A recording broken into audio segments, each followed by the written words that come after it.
Mayor Arya രാജേന്ദ്രനെതിരെ നടപടി ആവശ്യപ്പെട്ട് KSRTC driver ഇത് കോടതിയിലേക്ക് പോവുകയാണ്. താൻ എനിക്കൊരു കള്ള പാസ്പോർട്ട് സംഘടിപ്പിച്ചതാ.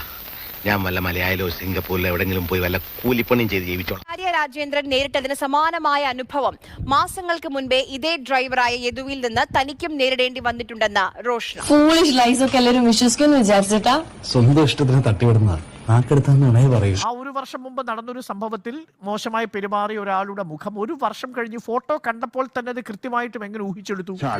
ഇനി രക്ഷയില്ല. തിന്ന ബിരിയാണി പോലും ദഹിച്ചുപോയി. സാഫല്യം കോംപ്ലക്സിന് മുന്നിലെ സിഗ്നലിൽ കാർ ബസ്സിന് കുറുകെ ഇട്ടിരിക്കുന്നു. അതും സീബ്ര ലൈൻ. ഒരു കള്ളൻ കുറെ നുണ പറയാനും നീയൊക്കെ അത് കേട്ട് വായും പൊളിച്ച് നിൽക്കാൻ. ആ പ്രശ്നത്തിൽ മേയർ ആര്യ രാജേന്ദ്രൻ മാത്രമല്ല, ആ കുടുംബം പ്രതികരിക്കുന്നത് ഒരു തെറ്റായ സന്ദേശം ഈ നാട്ടിൽ വരാതിരിക്കാൻ വേണ്ടിയാണ്. അയ്യോ, പച്ചവെള്ളം ചവച്ചു കുടിക്കണ പഞ്ചപാവം അങ്ങോട്ട് ഇറങ്ങിയില്ലടേ.